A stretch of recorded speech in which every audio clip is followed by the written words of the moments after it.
Romanos capítulo 8, versos 29 a 39.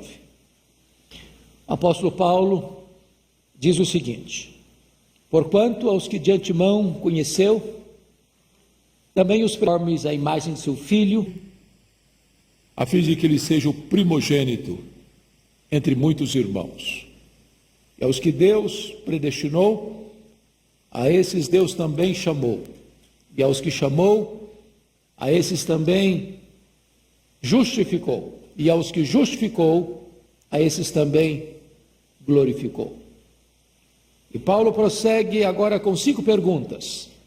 Que diremos, pois, à vista dessas coisas? Se Deus é por nós, quem será contra nós? Aquele que não poupou a seu próprio filho, antes por todos nós o entregou, porventura não nos dará graciosamente com ele todas as coisas? Quem intentará acusação contra os eleitos de Deus? É Deus quem os justifica. Quem os condenará? É Cristo Jesus quem morreu, ou antes quem ressuscitou, o qual está à destra de Deus e também intercede por nós. Quem nos separará do amor de Cristo? Será tribulação, ou angústia, ou perseguição, ou fome, ou nudez, ou perigo, ou espada, como está escrito: por amor de ti somos entregues à morte o dia todo, fomos considerados como ovelhas para o matadouro.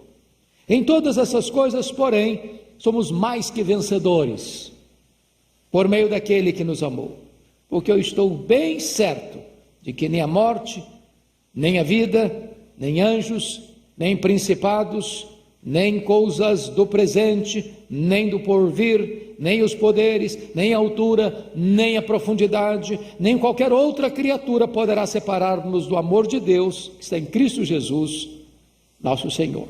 Amém. Pois bem, vocês bem sabem que Paulo escreve esta carta, que é considerado o maior tratado de teologia de toda a Bíblia. Quando ele estava saindo da cidade de Éfeso, fechando a sua terceira viagem missionária, a caminho de Jerusalém. Na verdade, ele ia apenas passar por Jerusalém, porque o seu propósito ao deixar Éfeso era ir para Roma. E ele passaria por Jerusalém para trazer as ofertas que ele havia recolhido entre as igrejas gentílicas para atender aos pobres da Judéia.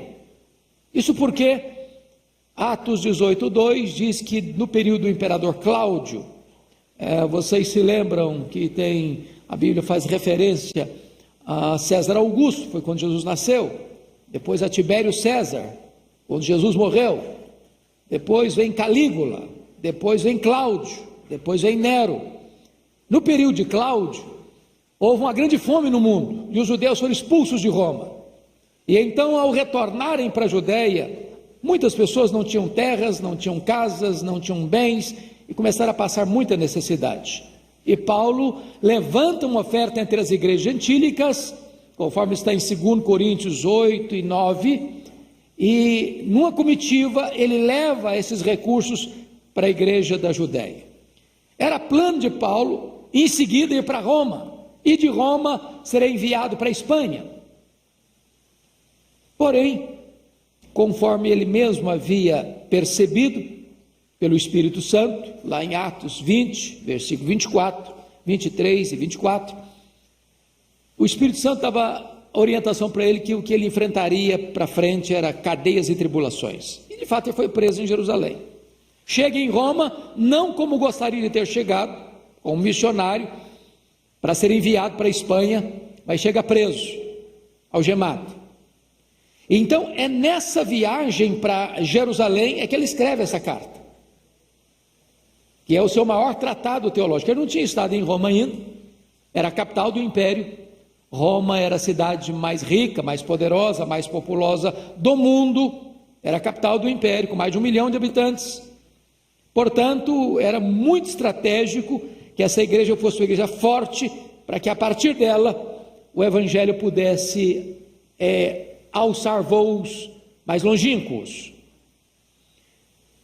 Nesta carta, Paulo vai apresentar o Evangelho.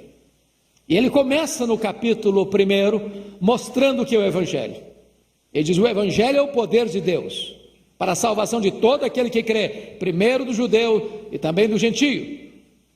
E ele vai expor o Evangelho nesta carta. Primeiro no capítulo 1, mostrando que o homem é pecador e rebelde contra Deus. Depois ele vai mostrar no capítulo 2 que os judeus religiosos não estão numa situação melhor do que os pagãos, ímpios, devassos. Você só pode ter uma noção de que você é uma pessoa razoavelmente boa se você estiver longe de Deus.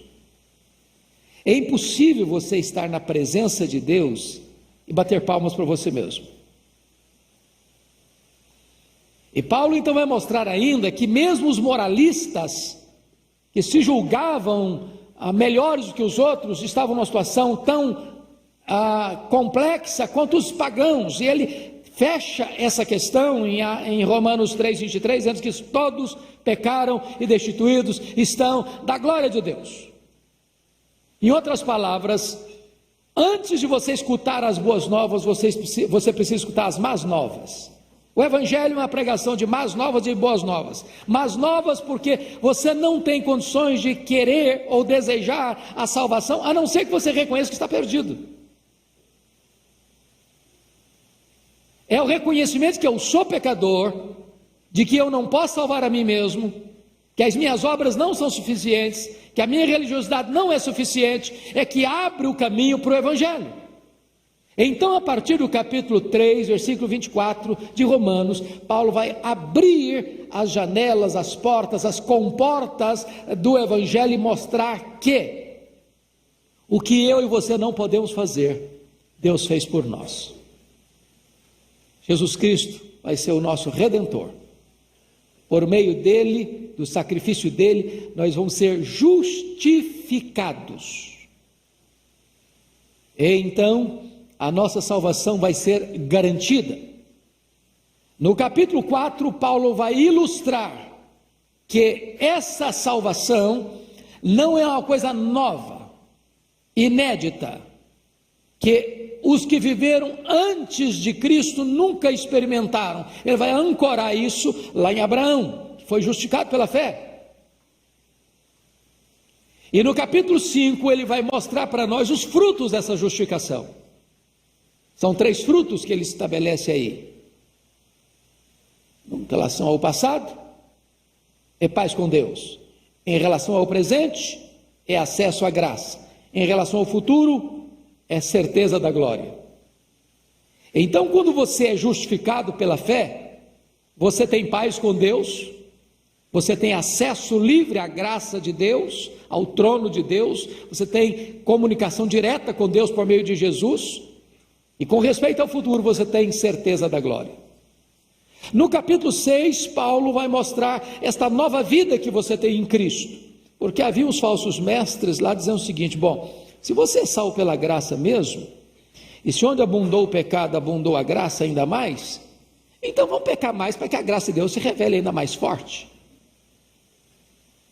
E aí Paulo diz: não, vocês não estão entendendo nada. Como é que nós vamos viver no pecado se para eles nós já morremos?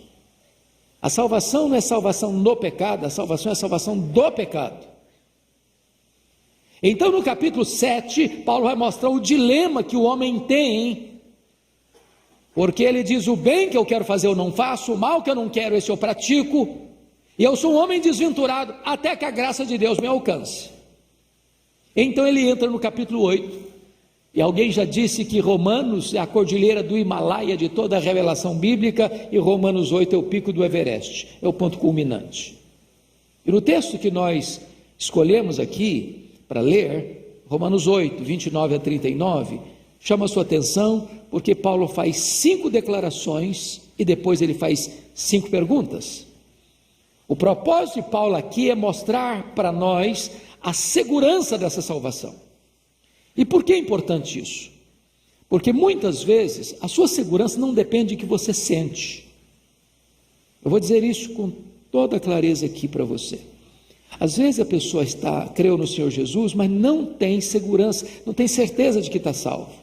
O fato de ele não saber que ele pode ter essa certeza, não significa que ele não tem essa segurança. Essa segurança não é baseada no que sentimos, nem no que fazemos, mas no que Deus fez quando você creu no Senhor Jesus Cristo. Quem crê tem a vida eterna. Não terá, não teve, tem. Aquele que creu no Senhor Jesus está seguro. Ele diz assim: as minhas ovelhas ouvem a minha voz, e elas me atendem e me seguem. Eu dou a elas a vida eterna, e ninguém as arrebatará das minhas mãos. Então, se você creu, você está salvo. Porque se você não tiver essa garantia, essa segurança, você vai viver um crente numa corda bamba. Aí você diz: hoje de manhã eu estou salvo, eu estou andando com Deus, sou salvo. Deu escorregada. Bom, perdi a salvação. Aí você se arrepende, confessa. Bom, agora eu estou salvo de novo. Aí você daqui a pouquinho: oh meu Deus, eu fiz uma coisa que eu não devia, perdi a salvação outra vez. Não, não é assim. Salvação não se perde. Uma vez salvo, salvo para sempre. Não significa isso que então você tem licença para pecar, porque está tudo bem, você está garantido. Não é isso não. Isso não. Isso não é Bíblia. Isso não é cristianismo. O salvo está seguro, mas o salvo não faz provisão para o pecado. O salvo não vive na prática do pecado. O pecado na vida do salvo é um acidente de percurso e não a prática de vida. Se você creu no Senhor Jesus, o que você deseja é ser santo. O que você deseja é andar na presença dEle. Então, a possibilidade, a realidade da segurança está fundamentada nas 5 declarações, para daqui a pouco nós vermos as implicações disso nas 5 perguntas. Primeira declaração que ele faz, confira comigo, versículo 29. Versículo 29. Porquanto aos que de antemão conheceu, também os predestinou para serem conformes à imagem de seu Filho, a fim de que ele seja o primogênito entre muitos irmãos. Deus conheceu você de antemão, e conhecer aqui não é conhecer de forma cognitiva. Essa palavra é a mesma que aparece também, por exemplo, lá em Gênesis, quando Adão conheceu a Eva, coabitou com Eva.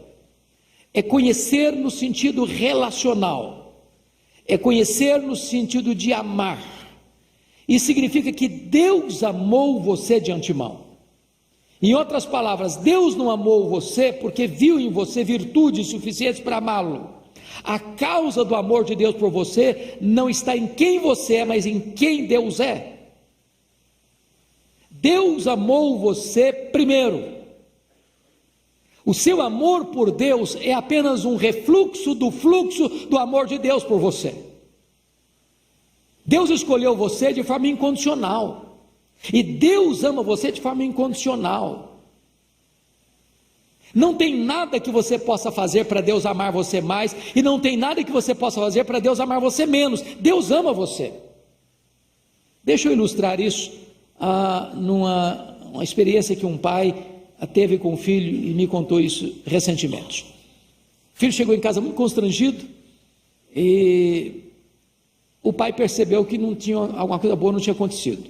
Aí o filho abriu o coração e falou: pai, eu levei bomba na escola, perdi o ano, escola cara, pai pagando com sacrifício, o menino enrolou meio de campo, ficou reprovado. O pai sentou com o filho e disse: filho, o negócio é o seguinte, o meu amor por você independe de você ter tido sucesso ou fracasso. Eu amo você do mesmo jeito. Se você tivesse sido o primeiro aluno da sala, amaria você. Você levou bomba, eu amo você do mesmo jeito. Não é o que você experimentou na vida que é a causa do meu amor por você. Meu amor por você é incondicional. Agora, se você quer me agradar como pai, aí é outra coisa. É outra coisa. Aí você vai ser um bom aluno, aí você vai ser obediente, você vai ser aplicado, você vai ser uma pessoa responsável, você vai ser uma pessoa aí para agradar o meu coração de pai. Agora, eu vou amar você incondicionalmente. Eu quero dizer para você que Deus amou você de antemão. Porque pense comigo, se Deus dependesse de quem eu sou para me amar, eu jamais me amaria. Há poucos dias um pastor disse o seguinte no púlpito: se a minha mulher me conhecesse como Deus me conhece, ela não ficaria casada comigo uma semana.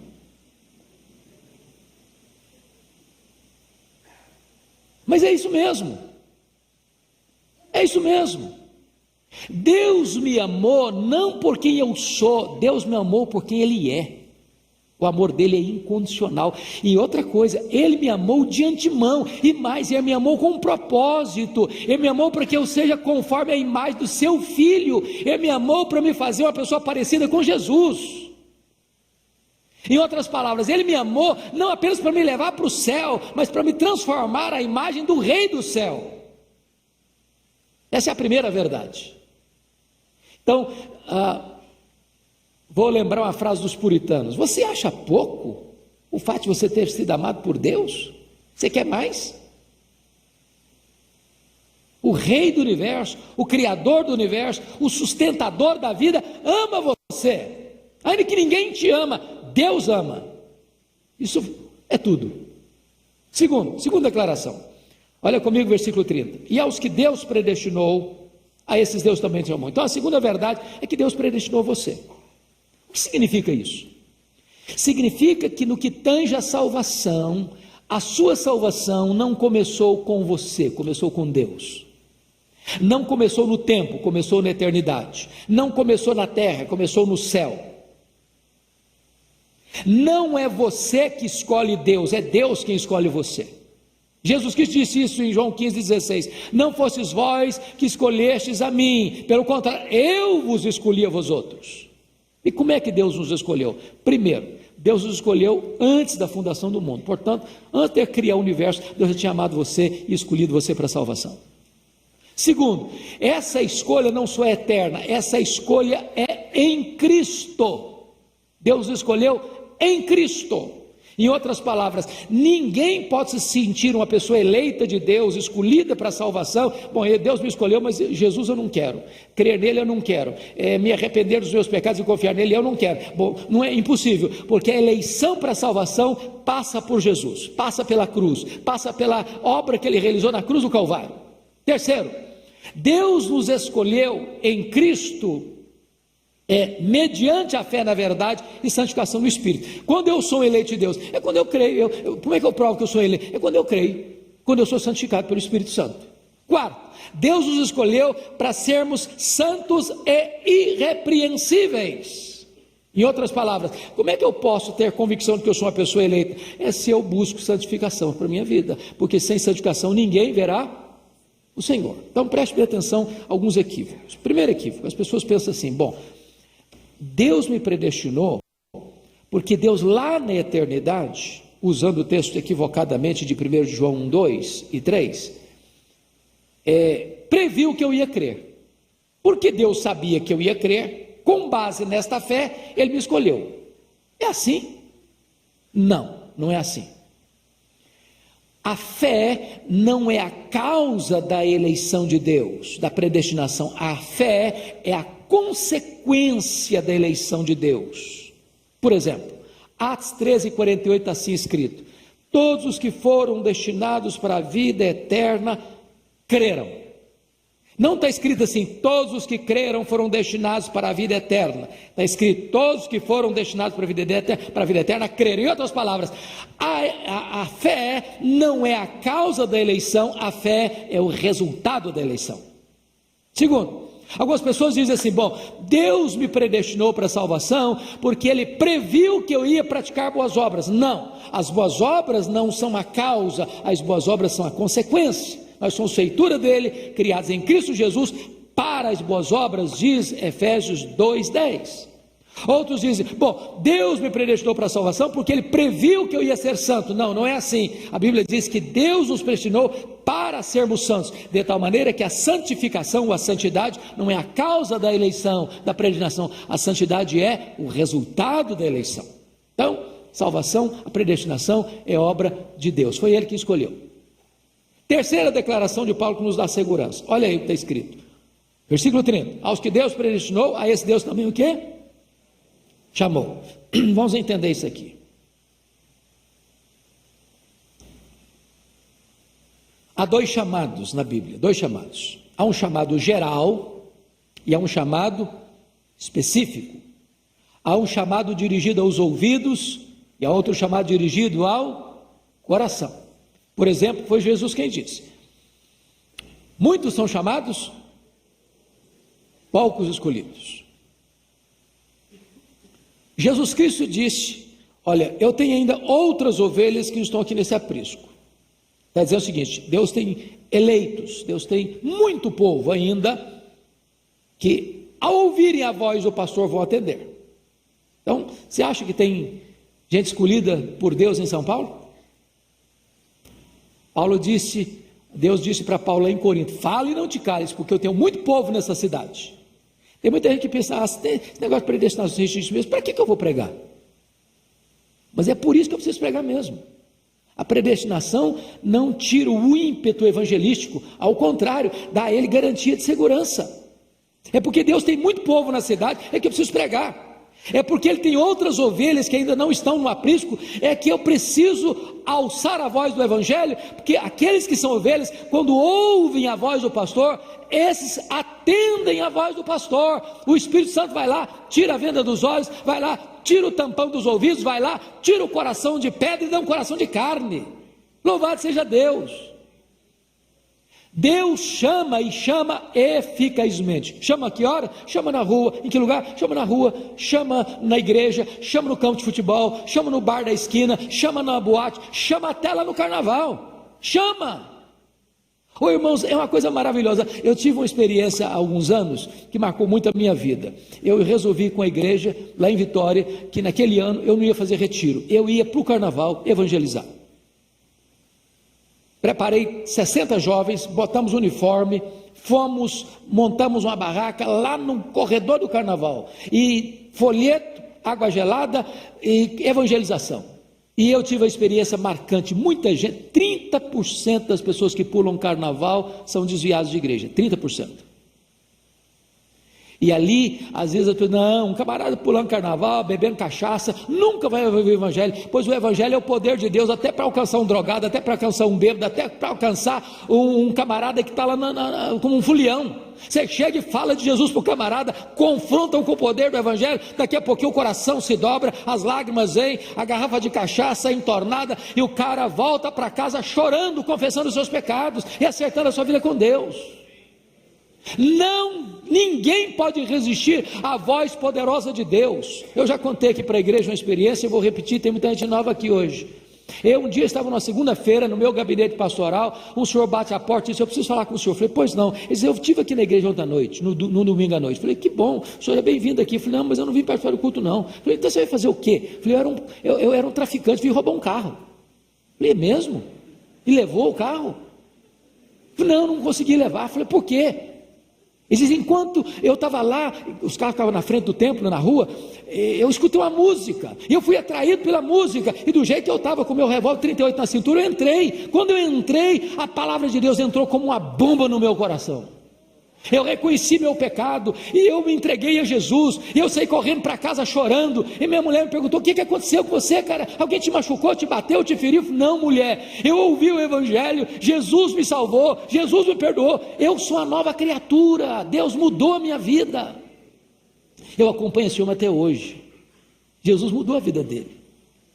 Deus chama, e chama eficazmente. Louvado seja Deus, porque um dia você e eu ouvimos essa voz, ou lendo um texto da Bíblia, ou pegando um folheto sujo no chão, ou ligando um programa de rádio, televisão, ou um livro, uma leitura da Bíblia, uma pregação, ou um hino que você estava escutando. Jesus entrou na sua vida, porque um dia você ouviu essa voz.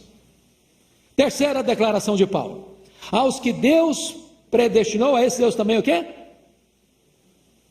Aos que Deus predestinou, esse Deus também chamou. Aos que Deus chamou, Deus fez mais o quê? Justificou.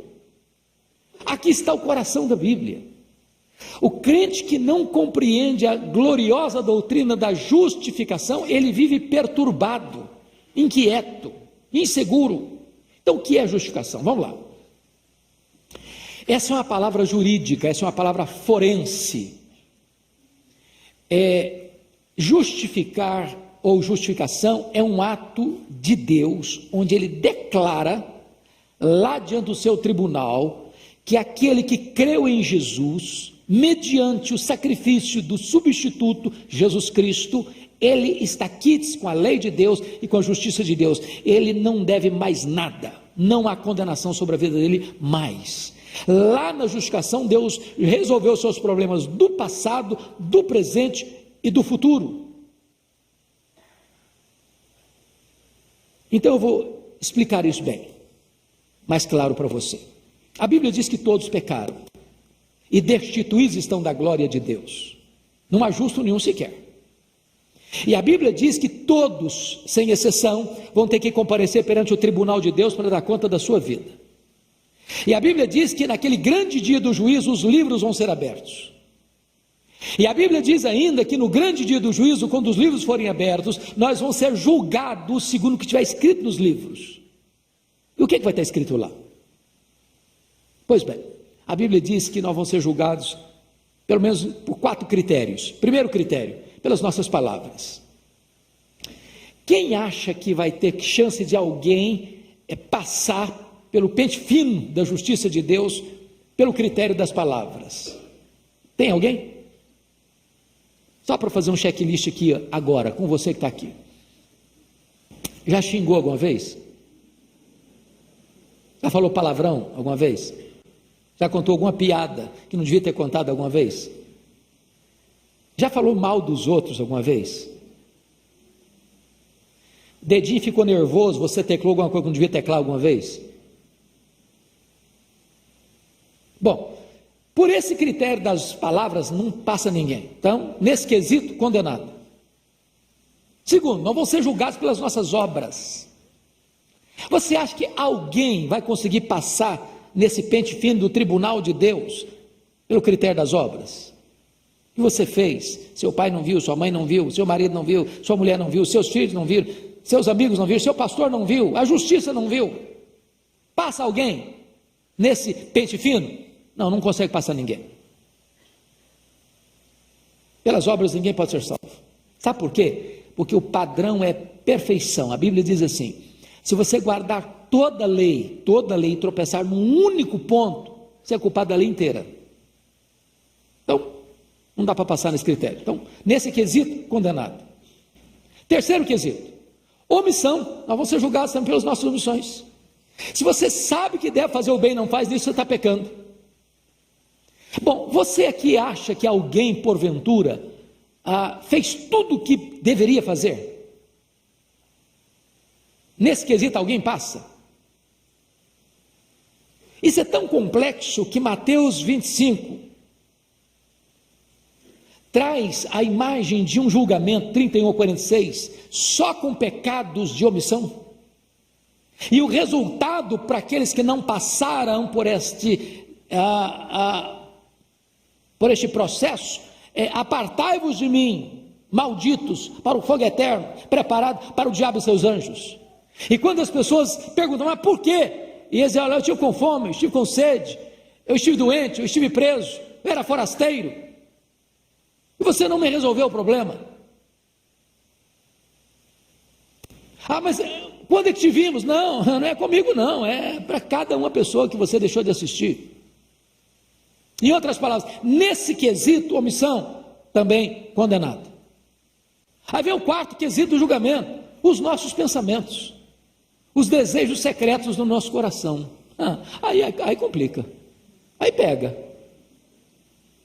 Tanto pega que nenhum tribunal da terra, por mais egrégio que ele seja, consegue legislar e julgar foro íntimo. Eu não sei se você já parou para estudar Romanos um pouquinho mais detidamente e perceber que Paulo só chega à conclusão mais profunda de que ele é pecador quando ele se deparou com o 10º mandamento do Decálogo. Por que que o 10º mandamento do decálogo é o raio-x que identifica de fato que eu sou pecador? Por quê? Qual a diferença? É que os 9 primeiros mandamentos são objetivos, todo mundo vê, todo mundo sabe, todo mundo conhece. O 10º mandamento é subjetivo: não terás outros deuses, não farás imagem de escultura, não tomarás nome do Senhor teu Deus em vão, guarda o dia do Senhor, o dia do sábado para o santificar, honra teu pai e tua mãe, não matarás, não adulterarás, não furtarás, não dirás falso testemunho. Esses mandamentos qualquer pessoa vê, qualquer tribunal legisla e pode julgar. O 10º mandamento é: não cobiçarás. Põe a cobiça do coração, só Deus vê. O cara pode ter uma auréola de santidade na cabeça e um coração podre. Aí Paulo diz: bom, aí me derrubou, aí me nocauteou. Dizem os historiadores, ou melhor, dizem os psicólogos, que passam pela sua cabeça em torno de 10 mil pensamentos por dia. Eu acho que tem hora que passa até um pouco mais, né? Tem dia que o cara não consegue dormir de noite, não pensa de noite também. Pois bem, eu faço uma pergunta honesta a você. Imagine que você se julga a pessoa mais crente aqui desse auditório, mais piedosa desse auditório. Você teria coragem de abrir o bico agora e contar para todo mundo aqui tudo o que você pensou só essa semana, sem ficar corado de vergonha? Seja honesto.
E se Deus resolvesse botar no telão aqui o que eu pensei só essa semana? Bom, é complicado, não?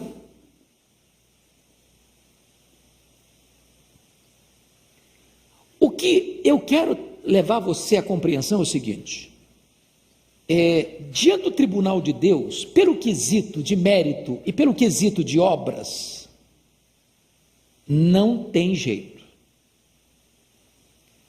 Porque eu quero deixar isso mais claro ainda. É o seguinte: vamos imaginar que você seja a pessoa mais virtuosa desse auditório, e que você possa até mesmo afirmar o seguinte: bom, eu não pequei, ou eu não peco nenhuma vez por palavras, nem por obras, nem por omissão. Agora, na hora dos pensamentos, já que tem 10 mil, eu acho que eu devo ter pecado aí umas 3 vezes durante o dia inteiro.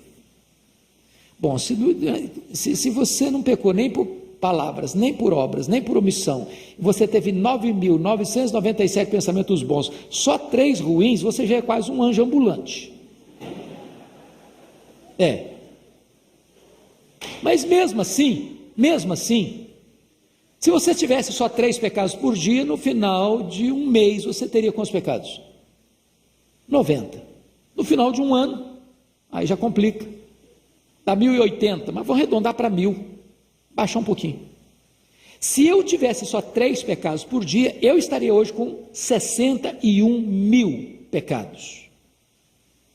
Agora eu pergunto a você: que réu entraria para um julgamento, assentado na cadeira do réu, e o promotor e o advogado de acusação provar pelos autos do processo que ele cometeu 61.000 violações da lei? O que você acha que aconteceria com ele?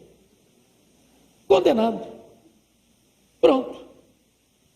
Mas eu quero colocar você numa situação mais complicada agora. Você não precisaria ter 61 mil pecados para não entrar no céu, não. Se você tiver um único pecado, você não pode entrar no céu. Vou fazer uma declaração chocante para você. Você sabia que só gente perfeita entra no céu? É desse jeito. Só gente perfeita entra no céu. Sabe por quê? Porque lá no céu não pode entrar pecado. Se entrar um pecado lá, o céu não é céu mais. Nada contaminado entra lá. Talvez você esteja argumentando no seu coração o seguinte: bom, pastor, se é desse jeito, eu acho que é um pouco injusto, porque se botar na balança entre coisa ruim e coisa boa, eu acho que eu faço mais coisa boa do que coisa ruim. O problema não é esse. O problema é que o padrão de Deus para entrar no céu é perfeição, e se eu faço coisa boa, mas também faço coisa ruim, o padrão da perfeição é comprometido. É como se você fosse pegar, por exemplo, 10 ovos para fazer um omelete, e 9 deles estão bons, e um está podre. Quanto omelete você estragou? Todo. Tinha 9 bons, só um ruim, mas comprometeu o quê? O padrão da perfeição. Bom, aí você pode então argumentar: bom, então se é desse jeito, eu estou frito mesmo, então não tem jeito de salvação mesmo não, então está tudo ruim mesmo. É assim mesmo, você pensou assim, parabéns, é desse jeito mesmo, você não se salva mesmo não. É impossível você se salvar, é impossível você se salvar pelas obras, pelos méritos, pela igreja que você frequenta, pela religião que você tem, pelas obras que você pratica, impossível. Agora, o que é glorioso? É o que você não consegue e não pode fazer, Deus fez por você. Esse é o Evangelho. Como assim? A Bíblia diz que Deus enviou o seu Filho Jesus Cristo como seu representante, como seu substituto, como seu fiador. Quando Jesus Cristo veio, isso é tão importante entender, Jesus não veio apenas para possibilitar a sua salvação, ele veio para salvar efetivamente você. Gente, a morte de Cristo não foi, agora é o seguinte, ele morreu lá, bom, mas ele morreu lá, ok, mas eu não quero, eu não preciso, não, tadinho, morreu em vão, porque eu tenho até que dar uma chance para Jesus, se eu não der uma chance para ele, tadinho dele, morreu em vão. Não é assim não, a salvação está na sua mão não, a salvação está na mão de Deus. Ele morreu em seu lugar, ele morreu em seu favor, ele morreu, diz Paulo em 1 Coríntios 15:3, ele morreu pelos nossos pecados, segundo as Escrituras. A Bíblia diz que quando ele estava lá na cruz, Deus pegou e lançou sobre ele a nossa iniquidade. A Bíblia diz que Deus lançou sobre ele todos os nossos pecados, ele foi feito pecado, ele foi feito maldição naquela cruz. Diz a Bíblia que ele lá estava no nosso lugar, o nosso pecado estava sobre ele, Deus transferiu o nosso pecado para ele, e agradou ao Pai moê-lo naquela cruz.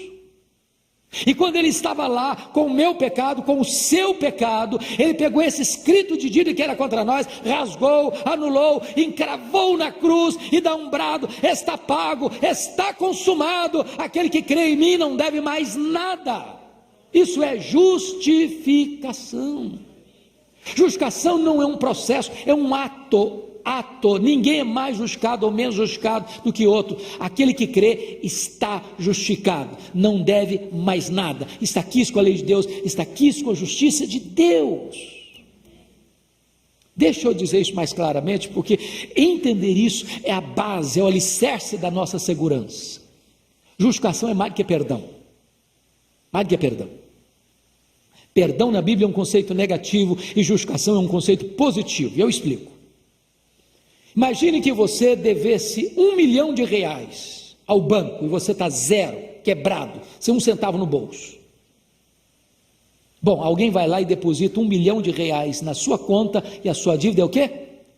Quitada, paga. Mas você estava o quê? Quebrado. Quebrado você continua, você não tem mais dívida, isso é perdão. Perdão tem a ver com aquilo que você fez e que agora foi desfeito. Mas daqui para frente, como é que fica? Bom, o que é justificação? Quando você entende justificação, tem 3 transações que aconteceram na cruz, que é muito importante entender. Primeira transação, a Bíblia diz que Deus estava em Cristo, reconciliando consigo o mundo, não imputando aos homens as suas transgressões. Então, para Deus reconciliar você com Ele, sabe o que Deus fez? Não botou na sua conta a sua dívida.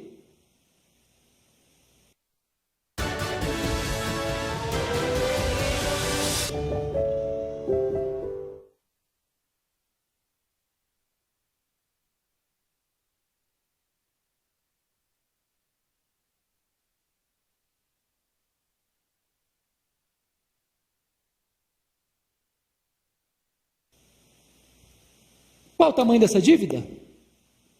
Impagável. Na parábola de Jesus, do credor incompassivo, 10.000 talentos representava, naquela época, 350.000 quilos de ouro. Que um trabalhador ganhando o salário normal da época, 1 denário por dia, levaria 150.000 anos para ganhar. Em outras palavras, a dívida que você e eu temos com Deus é o quê? Impagável. Sabe o que Deus fez? Não botou essa dívida na sua conta. Segunda transação da cruz, aquele que não conheceu o pecado, Deus o fez pecado por nós. Deus pegou a sua dívida e colocou na conta de Jesus. É o que Isaías 53 diz: Deus lançou sobre ele a iniquidade de todos nós. A nossa dívida foi para cima dele. Naquela cruz, toda a dívida sua estava sobre ele. Seus pecados estavam sobre ele, suas iniquidades estavam sobre ele. E quando ele morre naquela cruz, o que é que ele faz? Ele quita essa dívida, ele paga essa dívida. Agora você foi remido, você foi perdoado, não por ouro, não por prata, mas pelo precioso sangue de Jesus. Ele rasga esse escrito de dívida que era contra você. Você não tem mais dívida diante do tribunal de Deus. Então vem a terceira transação. Aquele que não conheceu o pecado, Deus o fez pecado por nós, para que nele nós fôssemos feitos justiça de Deus. Sabe o que Deus faz agora? Ele vai lá no tribunal do céu, puxa sua ficha e faz um DOC, faz uma transferência e deposita na sua conta toda a infinita justiça de Cristo. Quando Deus puxa sua ficha no céu, não apenas está escrito assim, não deve mais nada, mas está escrito também, você tem um crédito infinito aqui, toda a justiça do meu filho está na sua conta. Isso é justificação. Você pode argumentar: pastor, mas eu peco, e como é que eu faço agora quando eu peco então? Deixa eu explicar isso que é tão importante você entender. Na cruz, Deus já tratou dos seus pecados passados, dos seus pecados presentes, dos seus pecados futuros.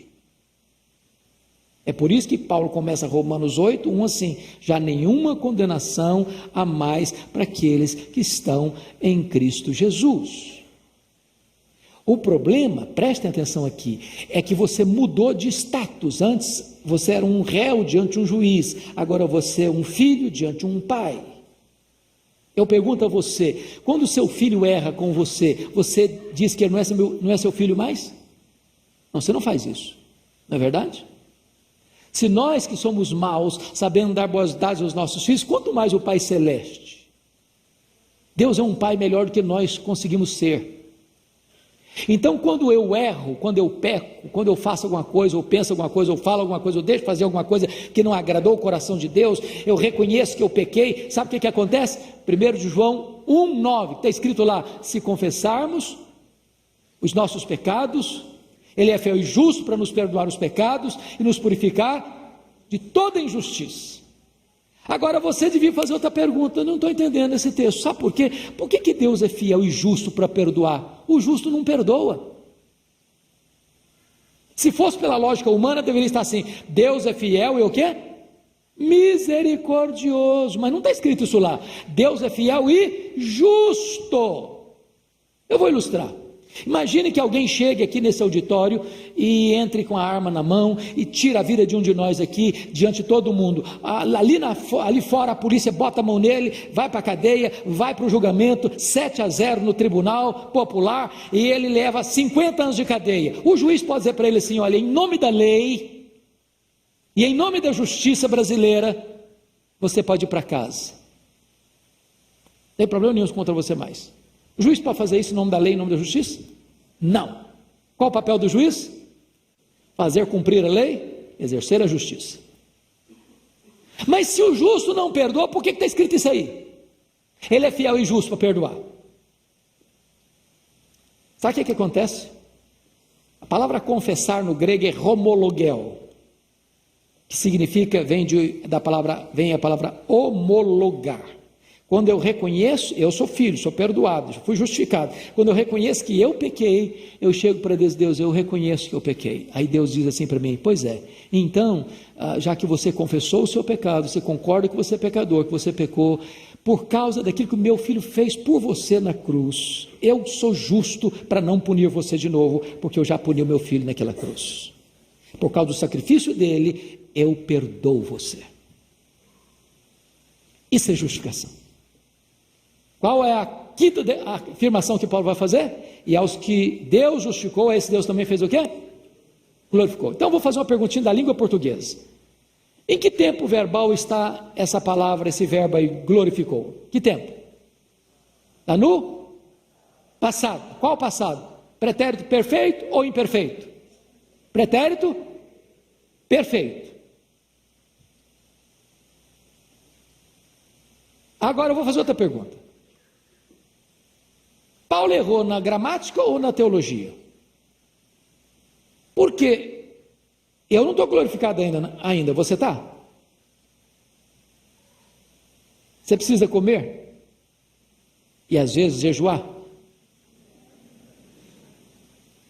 Você acha que nós vamos fazer jejum lá no céu? Não. Você acha que nós vamos precisar comer lá no céu? Também não. Você ainda fica cansado? Lá no céu não vamos ficar não. De vez em quando assim as rugas aparecem no seu rosto também, os cabelos ficam brancos ou caem. Lá no céu não vou ter esse problema não, lá no céu você não vai brigar nem com a balança nem com o espelho. Bom, por que Paulo então diz que algo que ainda não aconteceu historicamente, só vai acontecer quando Jesus voltar, porque só quando Jesus voltar nós vamos ser glorificados, coloca esse fato no passado? Porque se fosse seguir a lógica humana, Paulo diria assim, aos que Deus chamou, a esse Deus também justificou, aos que Deus justificou, a esse Deus também glorificará. Mas ele não diz assim, ele diz glorificou. Sabe por quê? Aqui que eu chamo a sua atenção para a segurança da salvação. São elos da mesma corrente. Deus conheceu de antemão, Deus predestinou, Deus chamou, Deus justificou, então Deus consuma a glorificação, dizendo o seguinte, não tem possibilidade de você não ser glorificado.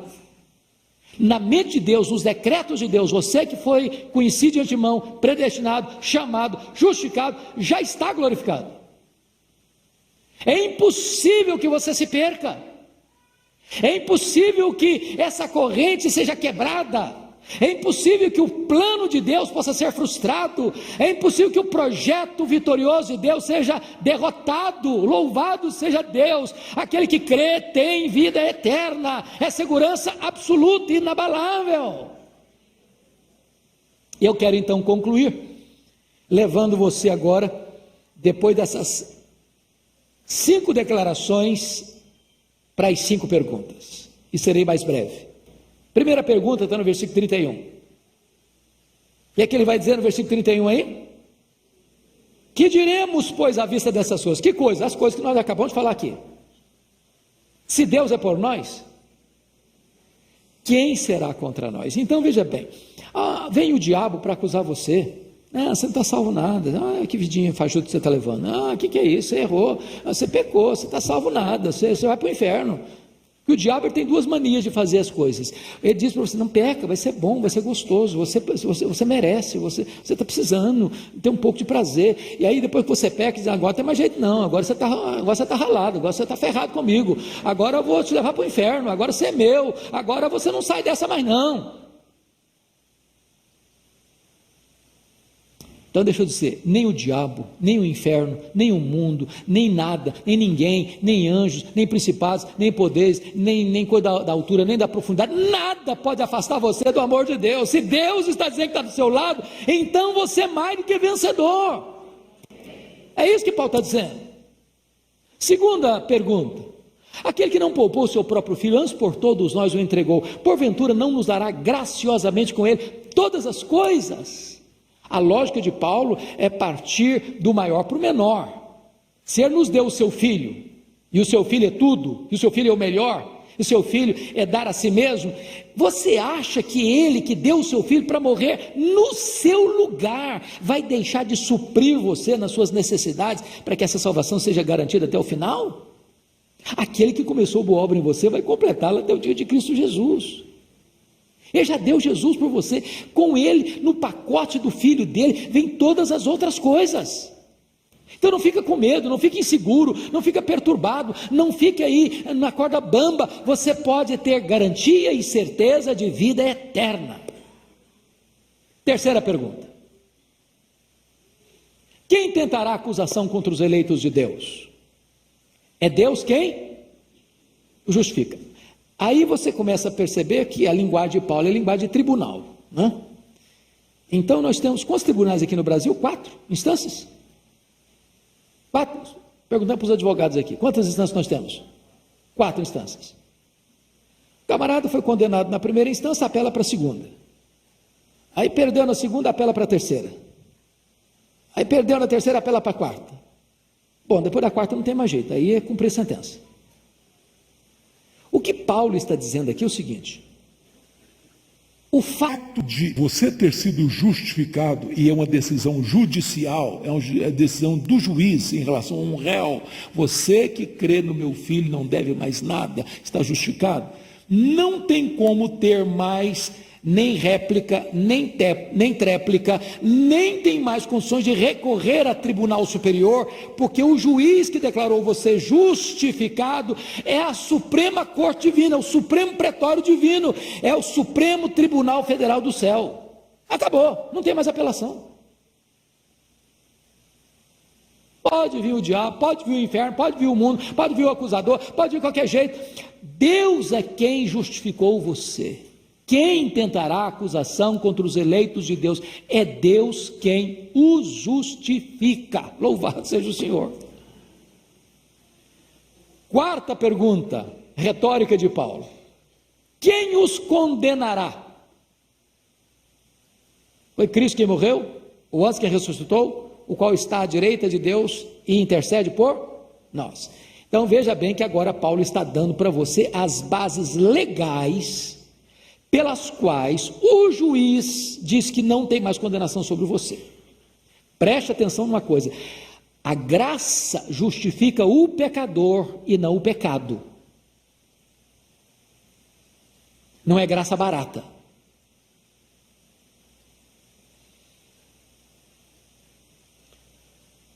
O que Paulo está dizendo aqui é que quando o juiz, supremo juiz, Deus, declarou o seguinte: quem tentará acusação contra os eleitos de Deus? É Deus que os justifica.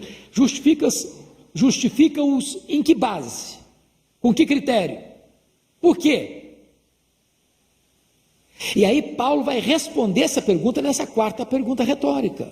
Primeiro, foi Cristo quem morreu. Quando diz que Cristo quem morreu, ele não morreu apenas como um mártir, ele não morreu apenas por si mesmo, ele morreu pelos nossos pecados.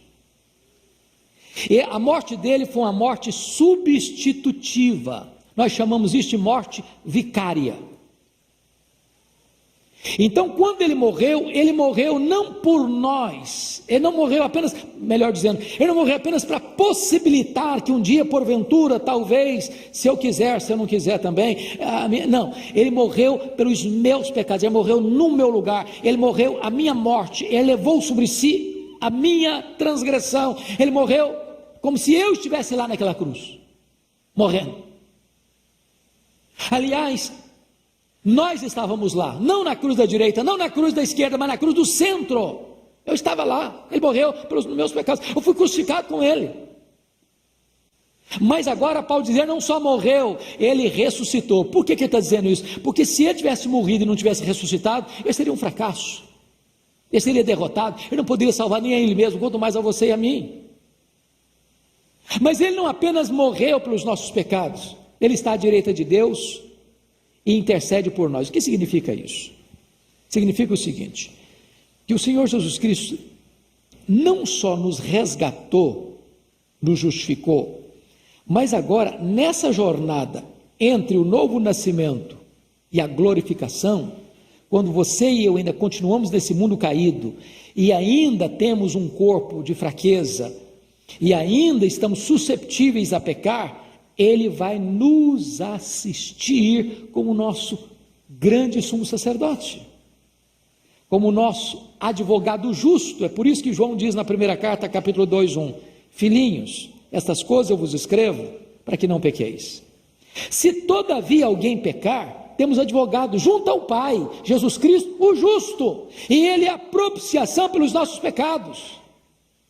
É isso que entra João 1,9, 1 João 9, quando você errar, quando você pecar, quando você fizer alguma coisa que Deus se entristeceu, e você percebe, não estou legal, eu cometi esse erro, eu cometi esse pecado, você chega para Ele e diz, Senhor, eu pequei, e Deus olha para o seu filho e diz, pois nem meu filho, você pecou, você reconhece que você pecou, então por aquilo que o meu filho fez lá na cruz por você, eu perdoo você, vamos pegar de novo, vamos começar outra vez, sem base legal. O seu substituto morreu por você. É por isso que é tão bonito você perceber isso. A quem Deus justifica? Deus justifica o justo ou o injusto? Hã? Deus justifica o injusto. Mas você pode dizer, bom, mas não é justo que o justo justifique o injusto.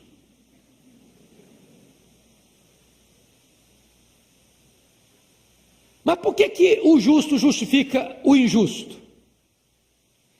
O justo justifica o injusto por causa da justiça do justo imputada a você que é injusto.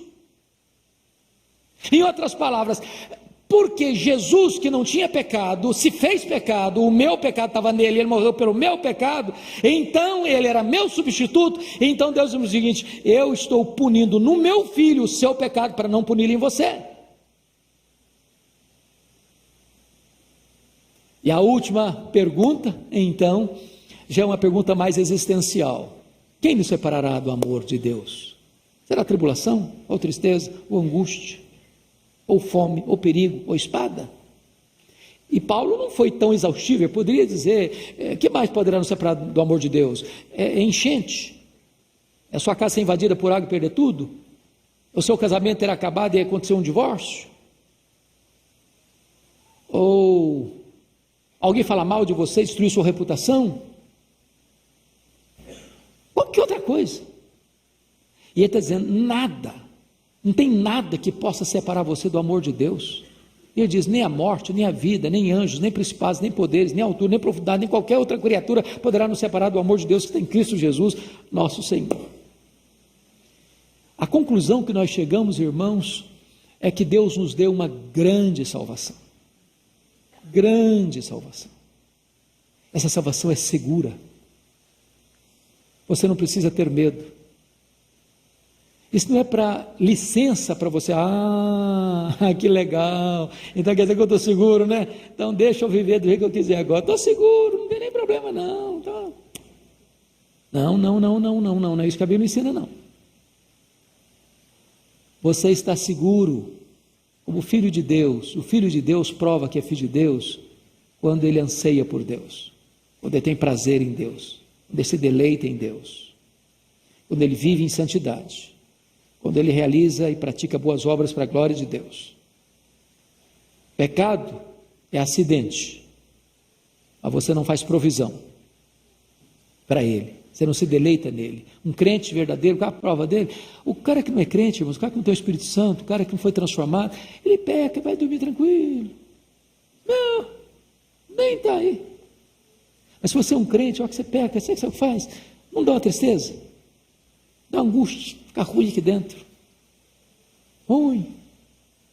Enquanto você não confessa, enquanto você não abandona, você não tem o quê? Paz. Então essa tristeza, segundo Deus, é uma prova de que você é um filho de Deus, você é uma pessoa de Deus. E eu quero concluir minha fala dizendo o seguinte, não mais permita que o diabo, nem os homens, lancem dúvidas na sua mente acerca da sua salvação. Se você creu no Senhor Jesus, você está salvo. Você está seguro nas mãos daquele que é o Todo-Poderoso Deus. Agora, se você hoje está aqui e ainda não tinha rendido a sua vida a Jesus, hoje é esse dia, você entregar o seu coração para Ele. Se você está aqui, já tinha tomado essa decisão de entregar sua vida para Jesus, então viva o resto dos dias da sua vida para exaltar esse Deus por tão grande salvação.